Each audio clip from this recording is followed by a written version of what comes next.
Oh, you know the vibes. What you got next? I don't even know. Yeah. You know the vibes of whoopty. Let's go, YouTube. It's your boy Ty Savage back at it again with another video for y'all, man. You know I've been gone for a long time. I've been gone for a little minute, man. I apologize for that. Life be life and things be going on, and you know you gotta dodge with the dubs that you get. Ride with the dubs you could get, I meant to say. And just handle your L's how you handle your L's, man. So I'm gonna start this off. When you down bad on your ass, never give up. Never give up, man. Believe in God, keep believing in God. Keep pushing. Don't stop dreaming, man. Don't let that imagination as a little kid die. Keep imagining big, man.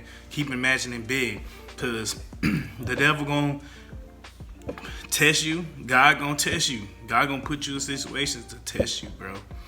And I just want to give praise to Almighty God from getting me to where I'm at right now and where He taking me in the future, especially with this channel, man. I know I've been talking about, oh, I'm doing so much with this channel, but things happen. Things happen in life, and you gotta learn how to dodge that and keep going. Stay in the course. Dodge the hate and the betrayal and all the nonsense worldly things that's going on in this world. You know, just stick to God, man. That's what I want to start off with, but giving my praise to God for getting me to where I'm at now than where I was at the last like 6-7 months. So that's a little motivational for y'all, man, to just stay grounded, keep going, keep praying. You may not know what He's doing right now, but you will later. I promise you will later. So don't give up. So, hey, didn't get to do a Christmas vlog, none of that. Like I said, two things happened. But Christmas, my brother gave me a tripod. This is what I'm showing y'all right now. This is why this light is so bright right here. I don't know if I need to turn it down or not. But I got this vlogging kit, man. You still can't. This like the second or third brightest level. Is this the camera, the LED light right here? It's a vlogging kit. This the LED light right here. This the mic. Show y'all proof I got the mic. The mic right here. I ain't got it connected because I don't know. I didn't like the way it picked me up from where I'm sitting now. Maybe if I talk a little louder, but I got neighbors. I live in an apartment. I gotta be mindful. You know what I mean? I got 3 dogs. They be barking. So yeah, whatever. Then you know it's I think it's 50 inches long, that much. So right now I got it on the lowest. Like it's the lowest, but that thing can stretch out like this. You know what I'm saying? It got a little remote that come with it too. Right here, this little remote. It got that come with it. I never tried it yet, but man, this thing is finna be a blessing for this channel, man. And I want to thank my brother. Big shout out to my brother Joshua James. Shout out to my boy. He got me this for Christmas. He made it happen for me. You know what I'm saying? He really made it happen for me. So I'm a little ashy, man. I'm a little ashy. All right. So today, look, I want to do a reaction channel for the first video back. Reaction channel. So I'm reacting to Johnny Manziel being arrested, blackout drunk, Zanny store, freshman in college at A&M, Texas A&M. See, if y'all know too much about A&M, it's a cult, big cult. I ain't gonna lie. They do things different out there. They're a little different. They're a little uppity tight university. I'm an LSU fan. You know what I'm saying? So y'all know how I feel about y'all. Y'all know. I come there talking trash when other teams ain't there. Hey, when you go to Blinn and Brenham, in the one in College Station, you go party at A&M a lot. You know what I'm saying? It's a little drive from Brenham and Blinn. You know, if y'all know where Cam Newton went, that's where he went, Blinn. So it's a little drive to A&M. You know what I'm saying? And they got Northgate. They parties way better than where we at Blinn. There ain't nothing out there in Brenham but Bluebell. Ain't nothing out there in Brenham but Bluebell. You know what I'm saying? So we gotta do what the best we can do with and go to a town over. You know what I'm saying? Town or two over just to get lit. And man, A&M party, the party life out there crazy, man. I have so many stories of nights, we ain't gonna get to that of being A&M. It's one thing, they not a party, but not a big fan of their football team. You know, I support y'all in the SEC, but I ain't gonna get too deep on that. But let's see what Manziel got to say, man. Manziel was living that star life early, man. Before he even got to the league, he was already living that star life. Apparently, was what he's saying in this video. So let's dive into this video on Club Shay Shay. I know y'all been watching Club Shay Shay. Club Shay Shay been going crazy with the Cat Williams, all these people that interview. I ain't even watched all them interviews yet. I just watched the Cat Williams one because he was speaking truth, especially about, I ain't gonna get into that either. That could be another video. But about Bernie Mac, they were hating on my boy Bernie. Bernie way funnier than Steve Harvey, man. Come on, that ain't even a debate. Like, who debating that? Who's saying Steve Harvey funnier than Bernie Mac? Cedric the Entertainer? Don't worry about him. He a little funny. He funnier than Steve Harvey, but he ain't funnier than Bernie Mac. That's why Bernie Mac was in the beginning of the show. Come on, now. Let's get into this video. You wanted to go to Texas, but they didn't feel you was big enough to play the position. So was it UT, A&M? Were those the only Texas schools that you were like considering? Frogs, TCU. TCU, okay. I loved them. Took a visit there and had a buddy from high school that was going to school there, and I went there. I was like, damn, there's a lot of girls up here. And they party too, Johnny. And they party too. Hey, y'all must don't know about partying in the state of Texas. Partying in the state of Texas is crazy. Texas Tech, TCU, Texas State, U of H, you in the heart of Houston. Nothing you can do but party, bro. Just party. That's really what all college is about. Turn it up, party, and going to school if you went to school. If not, you're there for the turn up. TCU, I ain't never been to, but I heard they wild. They party TCU almost every year. #1 party school in it. Go Frogs. I mean, damn, man, that's crazy. I'm telling you, he's When I not was in high lying. school, I was like, this place is heaven on earth. It's Right. nice. It's clean. The girls, the football program. They're in a... Damn, Johnny, you don't mention nice and clean and talk about girls and you ain't got the football yet. At that point in time, I wasn't thinking about football. Shit. I'm telling you, you ain't gonna be out there thinking about no football, man. You gonna be thinking about straight women. It's partying and drinking. I'm telling you, they grilling that.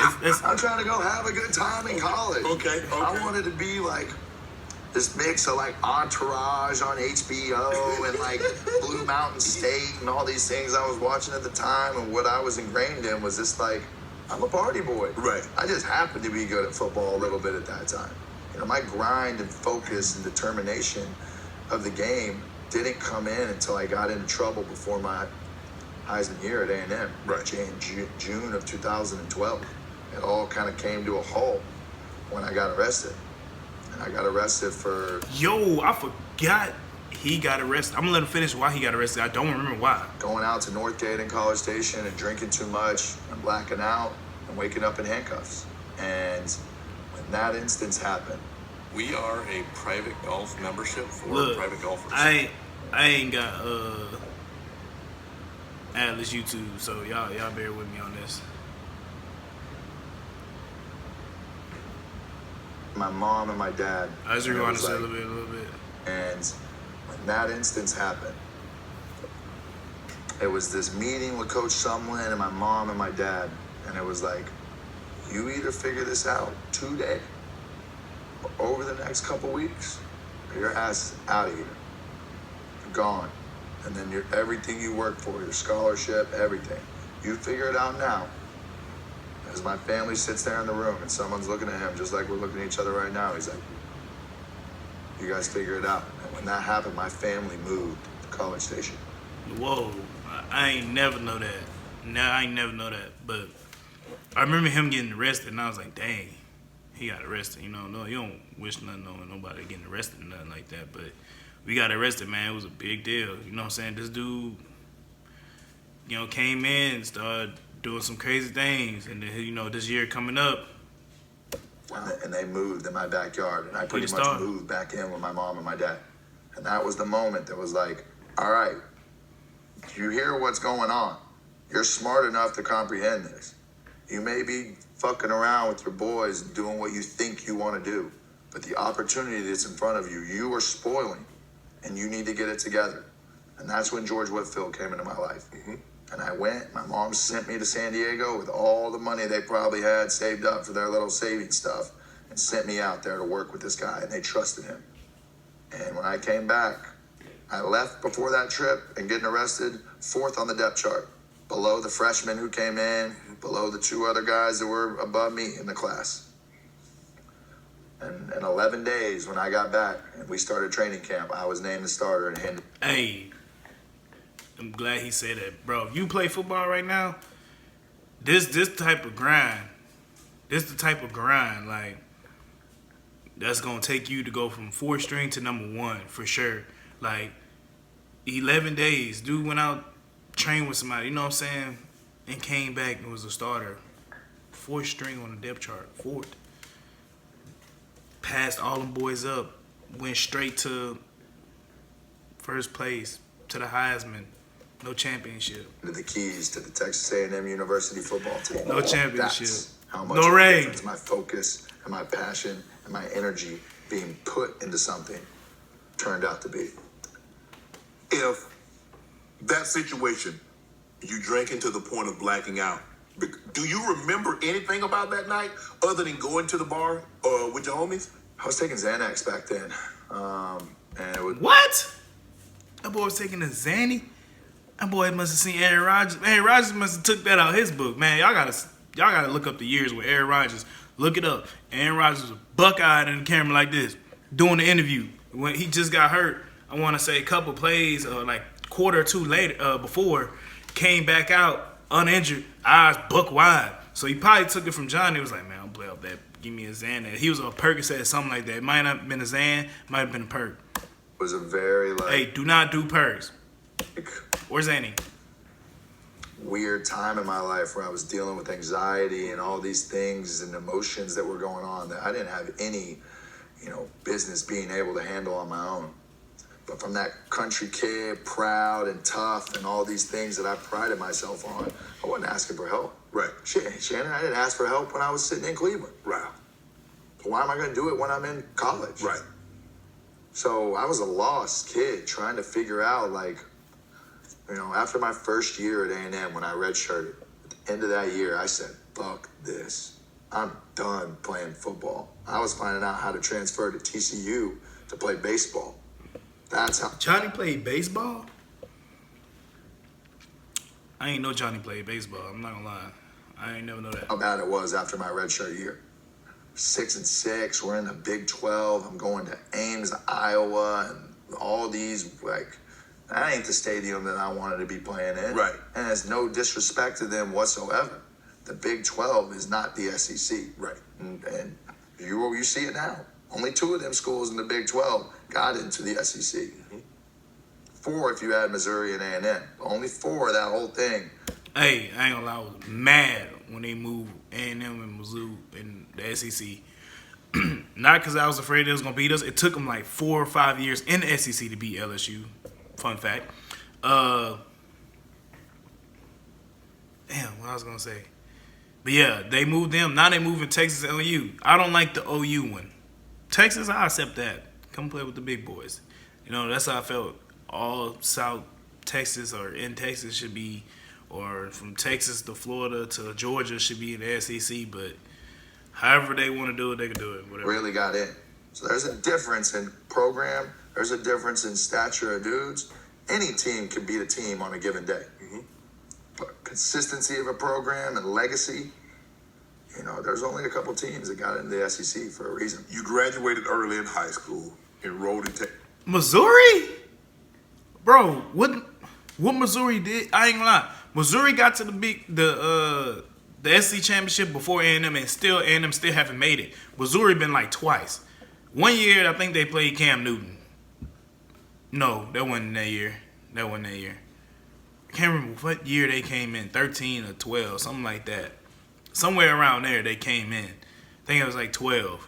But what could that mean? They did good this past season, but what legacy does Missouri have? Or maybe I just don't know. Maybe I need to do my research. Why did you feel you needed? Did you feel you needed to do that, or you were just trying to get away from your hometown? Like, man, I got to get up. As far as enrolling early, yeah, I saw the greats doing it. I saw the good quarterbacks in every class were getting on campus early to figure it out. So I would say it's 50-50 on if I just wanted to get away from the fam and get my own car and be in my own apartment. And I was in a Ain't nothing being in college and having your own, boy.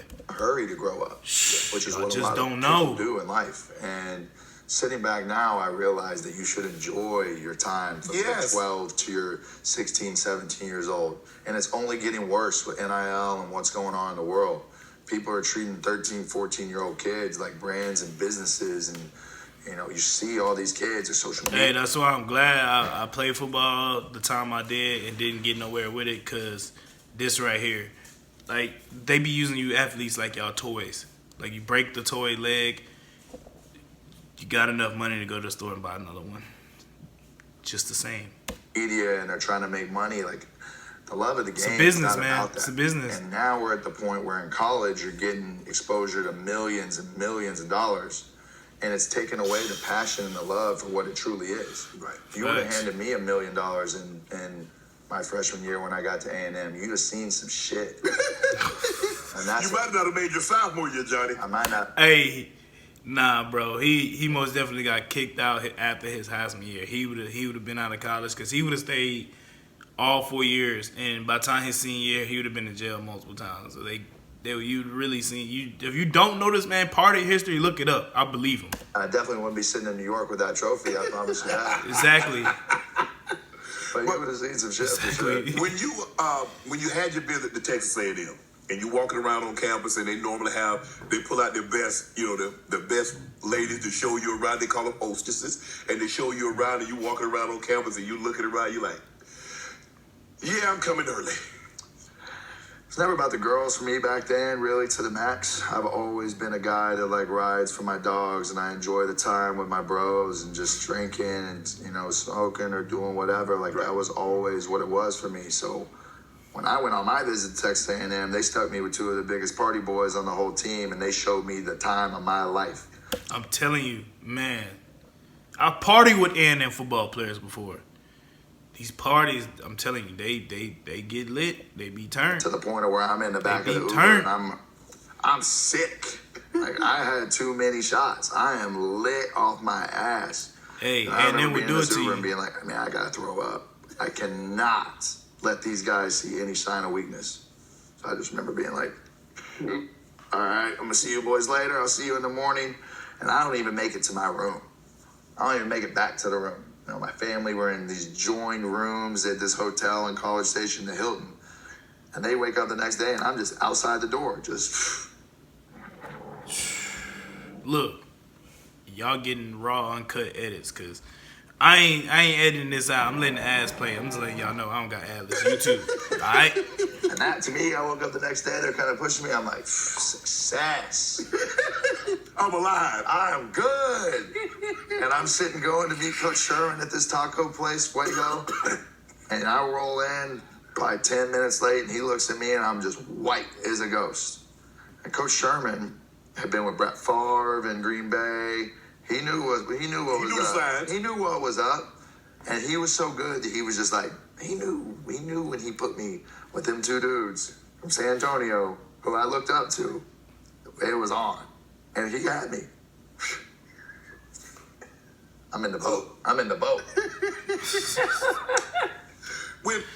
Hey, that's crazy. That really is a recruiting strategy for real. If you know somebody like the party, you want to get his ass there, discipline him, keep him in line. Well, they ain't keep him in line. Obviously, they didn't do a good job with that. When you go back and you mention your freshman year, where did you think you redshirted? What was it about that? Was it not being able to play as much as you thought you would? What transpired in Johnny's mind that kind of led him down the path of where he was headed? I just remember the first day going out to that first practice in the morning, and you get like one rep as that like young kid who's there early. This is spring practice. So, all the guys are getting done with the season, then you're into spring. And I get that one rep, and he's like, come back. And I'm like, 7-step drop. And I let this ball go, Shannon, and it might have hit the top of the indoor. This thing, and I remember Coach Sherman had his play sheet, and he threw it down, and he goes, what the fuck was that? I'm nervous. These balls, Tannehill like these balls aired up. Like, rock hard. Bro, I forgot he was there with Tannehill. Dang, bro, Tannehill used to be let's see. Brady. Yeah, you been a little Give me a being little grippy. cushion for the Yeah, pushing yeah. is what we're gonna say. You know what I'm saying? And that my confidence, man. I went from Mr. Football at Texas to getting in here and being like, I don't throw Okay, it you're like not Jamal talking about Showers what I'm does. talking about. The guy who was behind Tannehill. I don't throw it like him. That ball don't come out and it don't come out He like is that. Ryan Tannehill, Tennessee Titans quarterback. He went to A&M. If y'all didn't know that, he went to A&M. Play receiver too. With me. So then you start to see and you're comparing yourself to other people. And as that year went on, you know, being the bottom of the barrel guy, you know, being the guy that's getting ragged on by the seniors and this, and I'm traveling, like, I'm quiet. I don't talk much. I kind of stay in my lane. I don't ask questions. I ain't trying to better myself at that point. Right. I'm just losing confidence week by week and just kind of like getting to the point where I'm like lost. Is football what I really like? Right. And that question was in my life from that point on. Wow. So from that point on, you always questioned, was it the importance of football or Ability. I was about to say, does he possess the ability to be what many believe he can be? So you had self-doubt. I had self-doubt for sure. I had self-doubt and I didn't get Hey, another little motivation, little gem for y'all. Hey, sometimes the greats doubt themselves, man. I know some people, y'all be going through your head down yourself thinking the best outcome gonna come, but stay down. Like I said, stay down, keep grinding. God gonna bless you. You have self-doubt, don't listen to yourself when it comes to negative stuff. Your brain gonna trick you into think you got a bad life, or you think you doing bad or in a bad spot in your life. But you're doing fine, you're doing great. self-assurance in myself and what I was as a football player until Cliff Kingsbury walked in my life. And a funny story about Cliff Kingsbury that I tell to everybody, we've been locked in like this since the first day I ever met him. Kerrville, Texas is 40 miles an hour, away from San Antonio. Mm-hmm. So Cliff Kingsbury's at the University of Houston with Coach Someone, has Case Keenum there, obviously. Another real Texas high school football legend. Mm-hmm. And 7 o'clock, our practice starts in Kerrville. We ran a very... I'm working. Go home, I'm working. I'm working. I'm working. For real. But I'm working. You see this? I'm working. You up. Thank you. I love you though. Sorry for the break, but I'm back. All right, let's get back into this video. Kingsbury's at the University of Houston with Coach Someone, has Case Keenum there, obviously. Another real Texas high school football legend. Mm-hmm. And 7 o'clock, our practice starts in Kerrville. We ran a very military drill style of football program, right? Values and a lot of what we talk about. I don't know if I heard there was a little beef. Ain't want no beef, but they was talking about Johnny Manziel, Patrick Mahomes, like best Texas quarterback or something like that. And Manziel was like, nah, he ain't even close, which is true. He ain't even top 5 in Texas all-time quarterbacks. Came out of high school. Look it up, guaranteed. The Texas A&M was how my high school football program was. So Kingsbury comes out on the field that first morning, and I'm getting ready to warm up, and he comes up to me and he daps me up, and he goes, "What's up, bro? I just want to keep it a buck with you. I don't have any scholarships to give you. But every single coach that I walk into a building in San Antonio, Texas, said you need to get your ass in the car and come down here and watch this kid practice." So he goes, "That's exactly what I'm doing. And I just want to let you know, I'm here to watch you ball out for a practice. And one day, our paths will cross again." And I'm nervous. This is Cliff Kingsbury who played at Texas Tech. This is another legend in my... Yeah. Like, Had a lot he of was records. a real guy. Yeah. He wasn't no... Hey, Cliff was sorry at Tech coaching. When I was there, you sucked, Cliff. You sucked. But he was a good Texas football player too. So, you know, you suck coaching. He was a good football player. Oh, whatever you want to say, but he was him. Yeah. At one point in time. And I didn't know the significance of what that talk as a high school kid was going to lead to being on a stage in New York 4 years later, 3 years later. But he kept it real with me like that. I was like, yo, I can't take you, but I'm here to watch you ball. Wow. And after that and after the day of the workout, he just sitting over there on the side and he just gives me one of these like, you crush that. If you would have sat out your entire season as a freshman, do you think you would have learned your lesson? Wells Fargo has Look, told you about the ass, man. We running it through. Raw, uncut reaction. I don't even care. Running it through.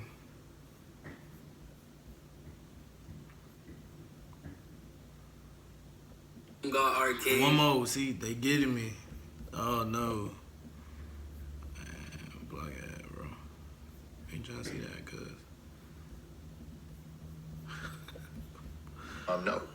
I think it took me. All right, we're gonna run it back real and after the day of the workout, he just sitting over there on the side and he just gives me one of these like, you crush that. If you would have sat out your entire season as a freshman, do you think you would have learned your lesson? Ooh, no. I think it took me having the biggest fear of my entire life, failure, come to fruition. And failure wouldn't have happened for me if I didn't get to the success that I got. Does that make sense? Yes. Do you think they would have disciplined you? Hey, like I was saying at the beginning of the video, gotta go through the L's to get to them dubs, man. You gotta fail to succeed. Got to. I think they could have. I think what I was doing in the off season and what I was doing in my workouts and who I was as a team leader, Right. coming back with the Heisman Trophy, they should have benched me. They should have suspended me. What I was doing, hey, you can't smoke weed.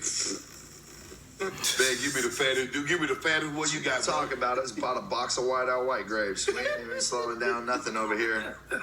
This is what we're doing. And like from that, That's the lifestyle there, so man. we win the Heisman. Told y'all. Yeah. We come back. They We do play that. Oklahoma in the Cotton Bowl. Smash it. Smack. Okay? After that night after the game is the infamous sparklers in the mouth with the Dom and the Burberry scarf. Yeah. Hey,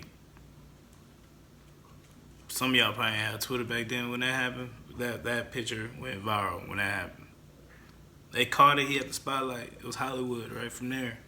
He ain't even touched the pros yet. He ain't even touched the pros. He was already living that status. Right bro. after. This is where No NIL deals like today. No NIL deals. None of that. like it starts, and it's like we just smacked our old rival in the Big 12 in Jerry World in front of 105 Right. on New Year's Day.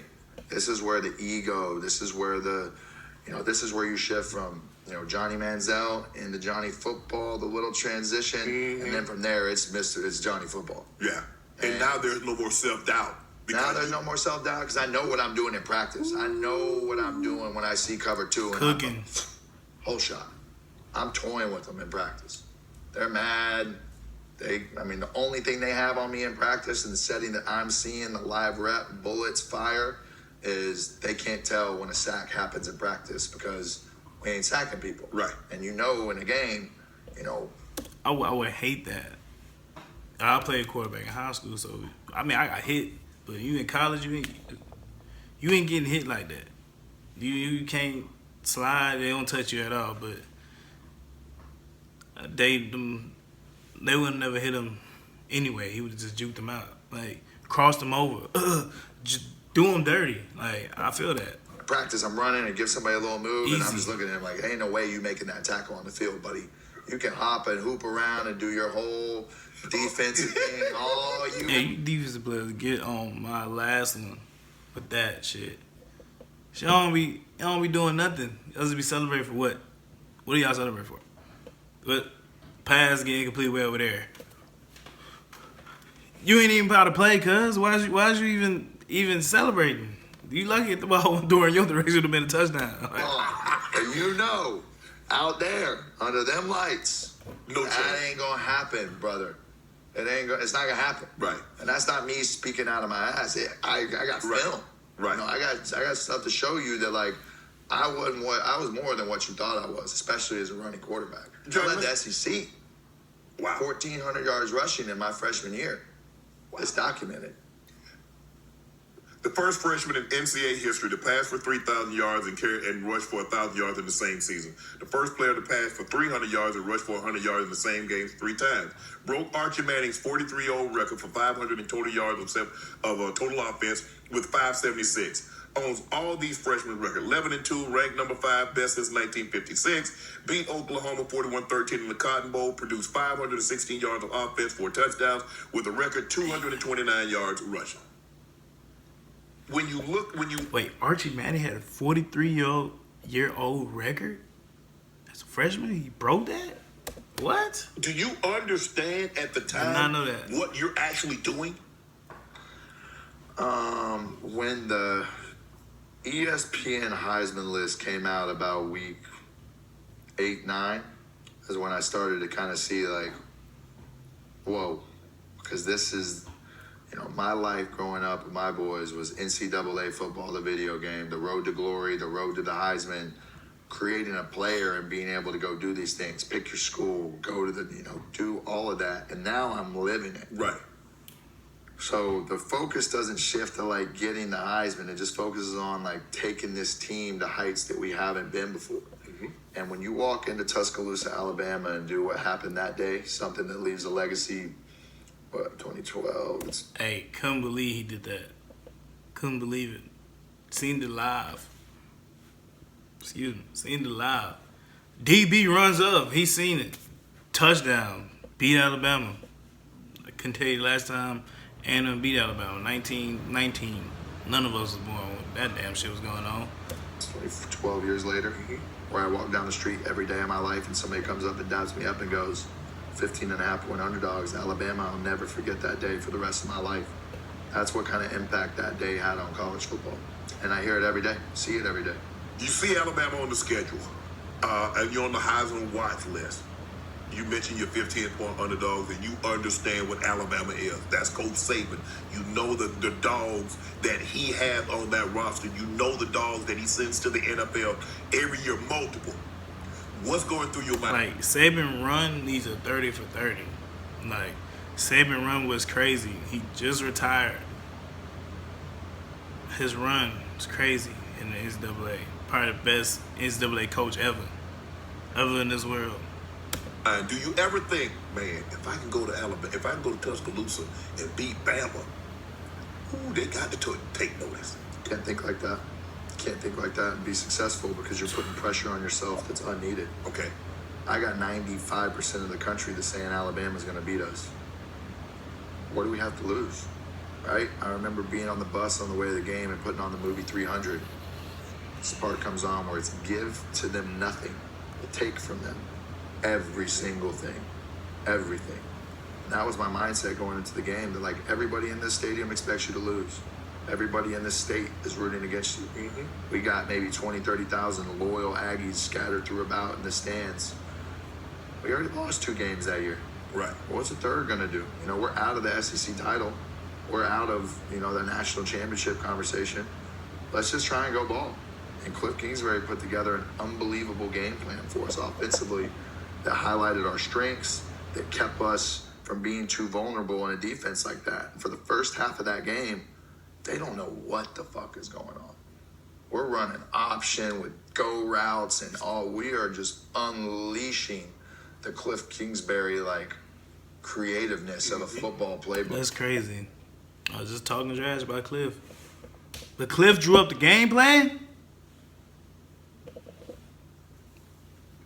I didn't even know that. Today's years old. But for an air raid, you know, this wasn't old Mike Leach air raid. This wasn't anything that Lincoln was doing wherever. This was just its own subtle thing, our own, you know, particular thing. Right.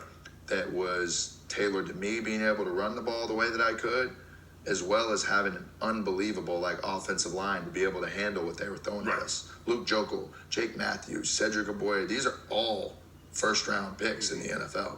and some really, really solid players. Right. Wow, I forgot you guys had that kind of offensive line. Yep. So that's why they were able. And them, don't be fooled. They put some linemen in the league around that time. Mike Evans, him. They team wasn't too stacked, but on the line they were big up front. To hold up, Joker was the number 2 pick in the draft. I think Jake Matthews Seven. was the top 10 pick in the draft. You guys were loaded. Mike Evans, Swoops was very underrated. Mike Evans, and that's somebody that, man, what a brother to me, man. It makes me even emotional even thinking about it. We got to come in at the same time in red shirt. And that red shirt year, we were tearing their ass up on the scout team. So much that I went to my locker one day later in the year and they took my red jersey so they couldn't hit me. And they put a black jersey on me to be able to smack me in practice because me and Mike were doing our thing. We were starting that recipe of that pot. And we were starting to cook. And then as that year goes on, that red shirt freshman year that we played together, you start to see a kid who's like a man amongst boys out there and like really Hey, mind you, Mike Evans like 6'6", 6'5" out of Galveston, Texas. 6'6", 6'5", like 215, 220. I think he finna say it right here. 5 with that frame, like he was always what he was. But that confidence that big started dude growing go up him, there, me and him had give me this that. telepathy. Same way you probably had with a quarterback back in the day where it's just like, that was a route. Right. Quick, easy. He knew everything. And me and him had that relationship that was like special. Wow. And it'll never be taken from us. You know, I can sit here and talk to him and still do the same signals as 12 years later. I could throw a peace sign, he's going to go to the crib. Right. Is what that means. Every time. So, you know, to have a special bond with somebody like that kid, that guy, that man, means the fucking world to me. When Alabama started to come back, you looked at reporter, you said F Alabama, F Saban, and that you were going to score. Why were you so confident? Why? Because the crowd had gotten back in it. They're going haywire. Defense, just freshmen. Here's one thing you need to do before you buy anything. But that game, that environment was crazy. They were trying to smack them boys. They lost too. You were so confident And that you were going to get this football and you were going to go down the field and score. Yeah, well, the first, half of that game, first quarter, we're up 20-0. So that stadium, you could hear a pin drop. Yeah. And Tuscaloosa doesn't get like that very much, if ever. You can count on both your hands how many times they've lost since 2010, for the most part. Yes. No count. So confidence in what we were doing, we lost our first game of the year to Florida. Cool, first game of the year, whatever. Then we get up on LSU and we end up blowing that game where I feel like we really should have won. That was our turning point in the season. After that, we started to get together and come together. They would never won nothing. The defensive game plan for him that game, we shut him down. I don't want to hear it. We shut him down. They would have never won that game. I don't care. They would have never won the game. That we didn't want to be, the weak link of this team. We needed that offense and who we had to be the catalyst, to be the center point of that team. And we needed our defense just to kind of hold on. So as much as the Tuscaloosa and the Alabama game is about me and the offense, it's not the way I look at it. Our defense got multiple stops, got a pick late on like the last drive as they're on the 8-yard line to go in and take the lead. That changes things. We get a pick, we get the ball out, and then there's 50 seconds left in the game. We are on like 3rd and 7. Saban has a timeout. We run a run play. We get like 4. We're backed up on our own 20. So it's punt time. Now we're going to punt it to who? It could have been Amari Cooper. Whoever they had back there was a menace. And we put this plan in all week of a special teams punt scenario where we go on the hard count. It's 3rd and 4. We go hard count, they jump, we touch them, first down, mic drop. So you have your offense, what we did in the first half. We scored 20 in the first quarter. Right. We only scored 9 the rest of the game. We're hanging on for dear life. The plays that we made on that one score drive, the 6 points we scored in the second half, was off a turnover, wheel route down the sideline, dime, corner route, next play, dime. 2 plays, touchdown, like very opportunistic and going with the flow of the game. And then you seal the game with a special teams play. So you got offense, defense, special teams. We walk into the locker room in Tuscaloosa and we burn that thing down. Total team win. Total. Completely. Bro, I ain't gonna lie, if I was on that team, I would have been going crazy. Probably got suspended the next game, not gonna lie. So I bet that's how I'm telling you. I would have been going nuts. Crazy, bonkers, drunk, all that. Without a doubt. Just total beat team. Bama. If they have the Going college stupid. football playoff in 2011, you guys have to, and A&M gets it. Do you believe y'all win the national championship? We got to play Bama again probably. So that's another, like, knock it out. I think we have a very good chance. Right. I think we got better, and even from the Tuscaloosa game, the Alabama game, up until the Cotton Bowl. The Cotton Bowl was our best showing of the entire year. Yeah, oh yeah. It was. Y'all put it together, man. And we did. And that's just where our, like, that was the pinnacle of what our team was that year, and we showed it at the last game on the biggest stage. Want to join Club Shay Shay? Become an official? Look, man, that's the end of the video. Y'all let me know what y'all think about the whole Johnny situation and NIL deals and, you know, everything that plays a part into recruiting and everything today. You know, A&M, star player, you're bound to get into something. I'm telling you, the SEC, A&M, I told y'all, they get lit out there, they get turned if you've never been there. Especially house parties, they get lit. You could go to Northgate, but you've been there a lot, get played out a little bit, man. But this your boy Ty Savage, we out. Let's go. Someone call 911.